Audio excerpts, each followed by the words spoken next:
Bismillahirrahmanirrahim. Assalamualaikum warahmatullahi wabarakatuh. Perkenalkan, nama saya Esti Ismail dari Ekonomi Syariah 6D.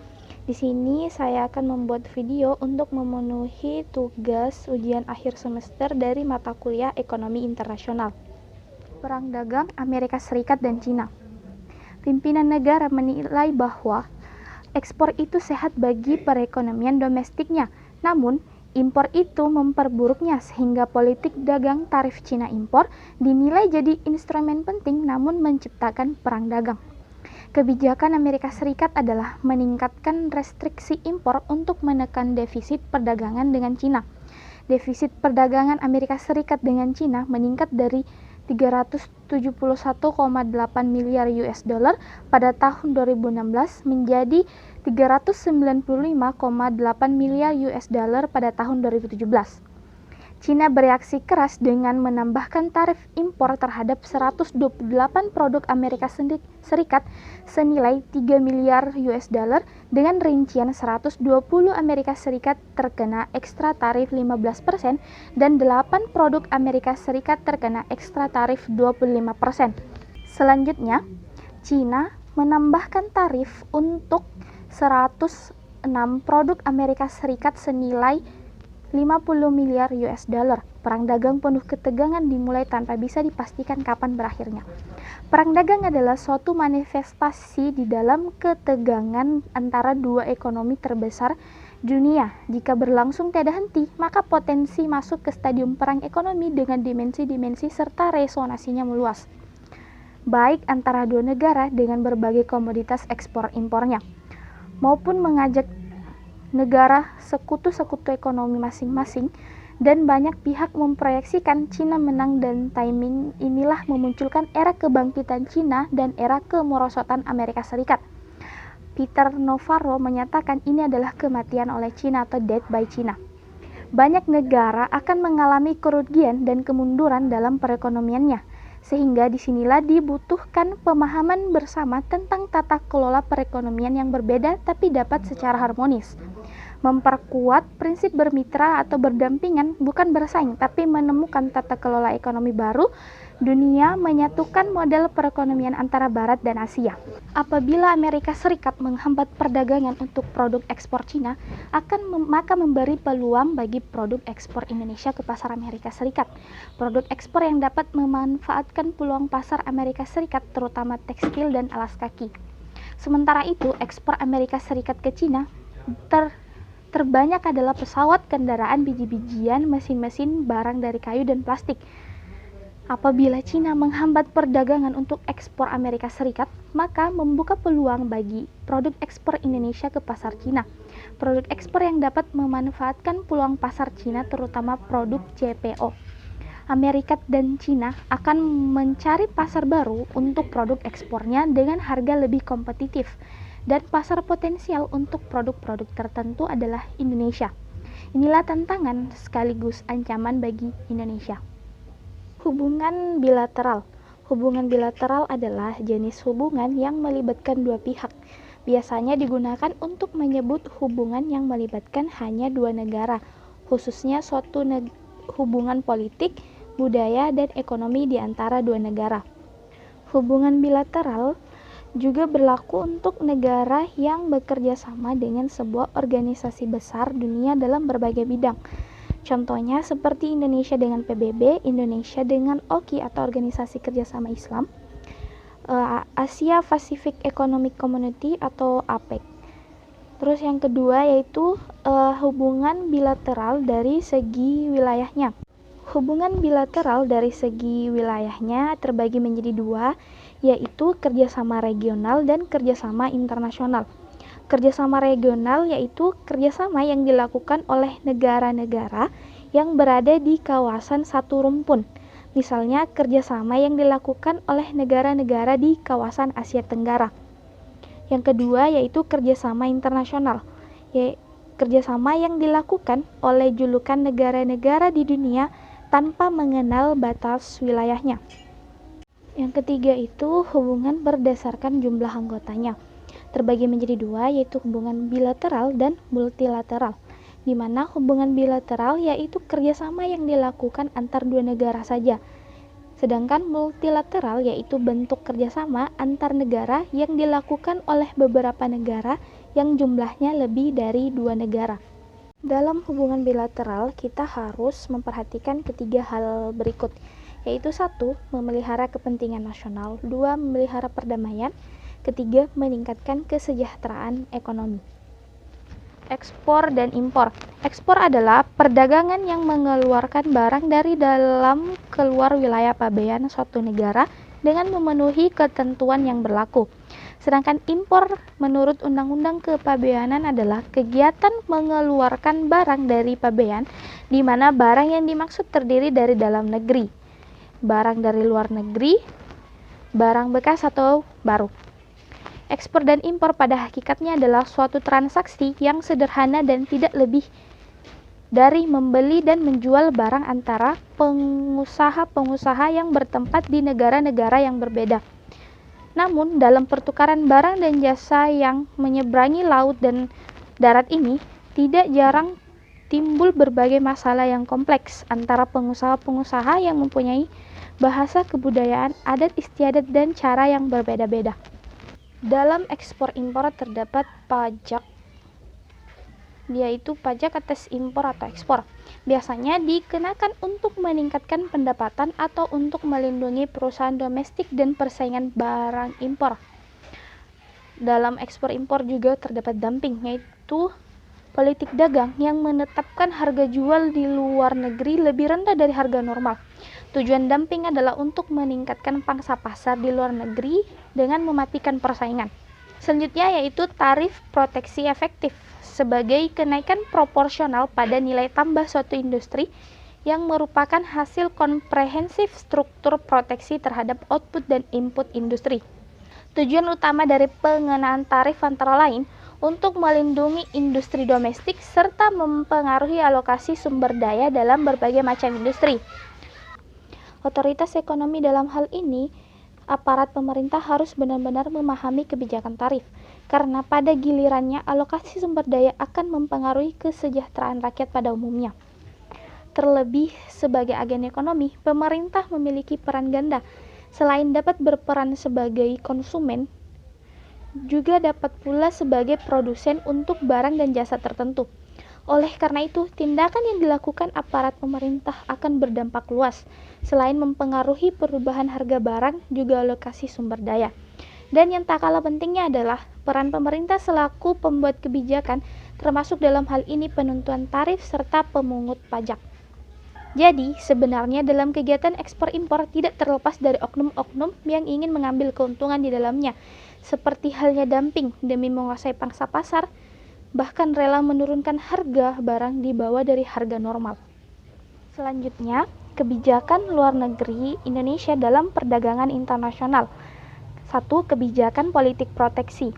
Kebijakan ini merupakan dari pemerintah secara langsung untuk melakukan perlindungan industri dalam suatu negara yang menjadi pelaku impor.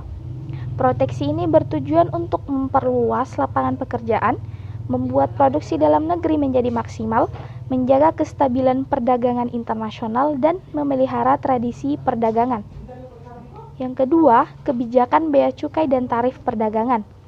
Kebijakan ini pada waktu melakukan perdagangan internasional ke luar negeri harus ada bea masuk. Adanya kebijakan ini membuat produksi barang impor dan ekspor makin aman. Tentunya barang yang masuk dengan bea cukai tidak menjadi barang ilegal karena sudah diizinkan oleh suatu negara. Kebijakan ini dilakukan terus hingga saat ini. Yang ketiga, kebijakan politik free trade atau perdagangan bebas. Politik free trade tidak melarang siapapun untuk melakukan perdagangan ke negara lain. Pemerintah sudah mengeluarkan kebijakan ini dengan dukungan pihak-pihak terkait. Alasan dikeluarkannya kebijakan ini yaitu bila suatu negara terus melakukan perdagangan internasional, mengindikasikan bahwa produksi barangnya termasuk unggul sekali. 4. Kebijakan impor. Pada kebijakan perdagangan internasional lebih ditekankan pada pelarangan. Pemerintah melarang melakukan impor untuk melakukan perdagangan dengan alasan tertentu. Adapun alasan tersebut yaitu impor barang menjadi turun, harga barang mengalami kenaikan yang tinggi, produksi barang makin meningkat, dan jumlah barang menurun. Kelima, kebijakan politik autarki. Kebijakan perdagangan internasional ini sangat bertentangan dengan politik perdagangan bebas. Pasalnya, kebijakan perdagangan autarki menekankan untuk menghindari pengaruh yang berasal dari negara lain. Hal tersebut dipengaruhi oleh perdagangan internasional harus menurut keyakinan sendiri yang melihat aspek ekonomi, militer, dan politik. Keenam, yaitu kebijakan subsidi.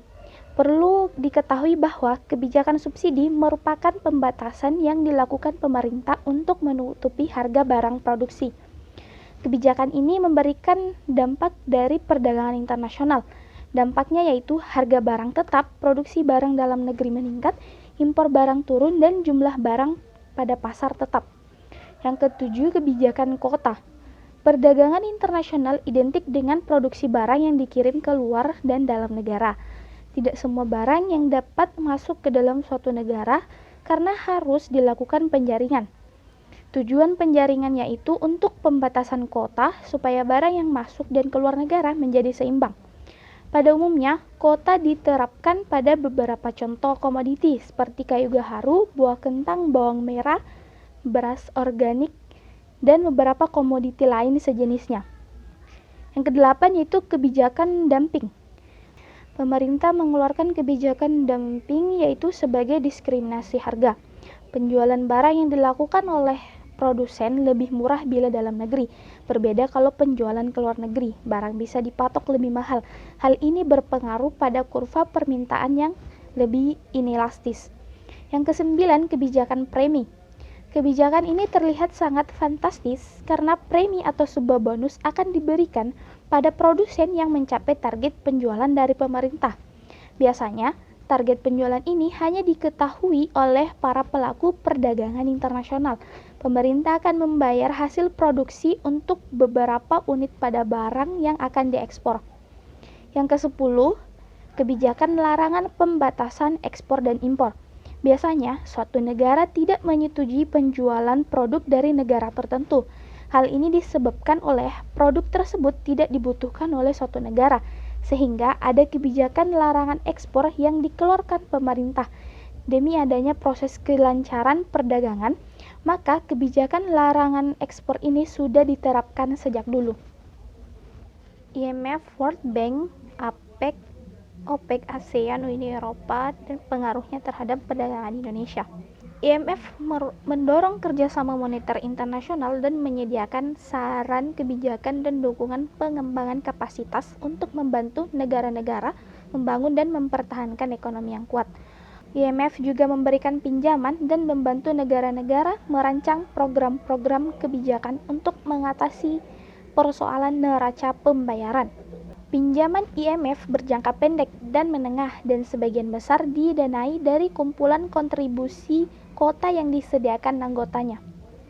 Selanjutnya yaitu Bank Dunia. Bank Dunia mendorong pembangunan ekonomi jangka panjang dan pengentasan kemiskinan dengan menyediakan dukungan teknis dan keuangan untuk membantu negara-negara mereformasi sektor-sektor tertentu atau melaksanakan proyek-proyek spesifik seperti membangun sekolah dan fasilitas kesehatan, menyediakan air dan listrik, memerangi penyakit, dan melindungi lingkungan.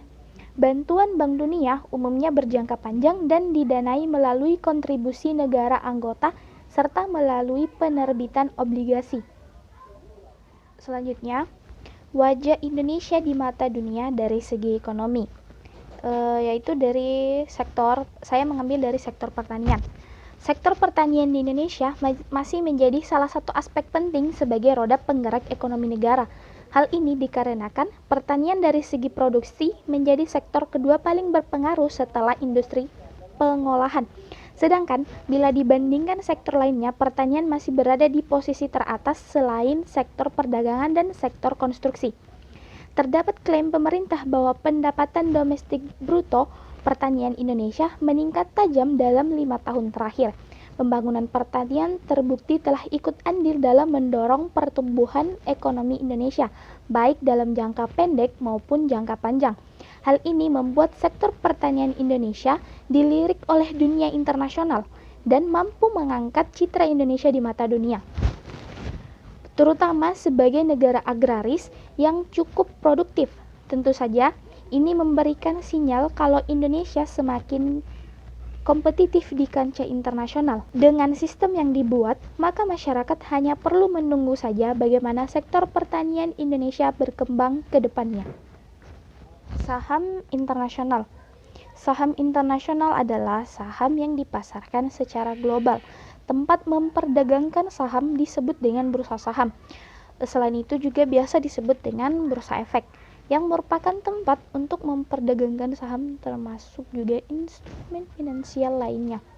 Dan salah satu fungsi pasar saham internasional adalah memfasilitasi atau mempertemukan antara perusahaan atau pihak yang membutuhkan modal dengan pemodal atau investor. Dalam saham internasional, terdapat indeks harga saham gabungan atau IHSG, di mana merupakan salah satu indeks pasar saham yang digunakan oleh Bursa Efek Indonesia. Indeks berfungsi sebagai indikator tren pasar, artinya pergerakan indeks menggambarkan kondisi pasar pada suatu saat, apakah pasar sedang aktif atau lesu. Dalam pasar saham internasional, terdapat suatu indeks pasar yang sangat terkenal, yaitu Dow Jones Industrial Average atau DJIA. DJIA merupakan suatu indeks pasar saham yang didirikan oleh editor The Wall Street Journal dan pendiri Dow Jones and Company Charles Dow. Saat ini, DJIA merupakan indeks pasar Amerika Serikat tertua yang masih berjalan. Sekarang bursa saham ini terdiri dari 30 perusahaan terbesar di Amerika Serikat yang sudah secara luas go public. Untuk mengkompensasi efek pemecahan saham dan penyesuaian lainnya, sekarang ini menggunakan weighted average, bukan rata-rata aktual dari harga saham komponennya. Materi terakhir yaitu obor One Belt One Road, di mana obor ini merupakan kebijakan dari pemerintahan Xi Jinping pada tahun 2013. Namun pada saat tahun 2018 berubah menjadi Belt and Road Initiative. Kebijakan ini strategi Tiongkok untuk memperluas pengaruhnya di seluruh dunia melalui pinjaman hutang, pembiayaan proyek infrastruktur, bahkan pemberian hibah cuma-cuma kepada negara lain. Saat ini banyak dana pinjaman dari Tiongkok yang digunakan untuk membangun infrastruktur di Indonesia. Lalu apa dampak kebijakan Belt and Road bagi Indonesia? Berikut kita akan bahas ya. Itu dampak positif dan dampak negatifnya bagi Indonesia.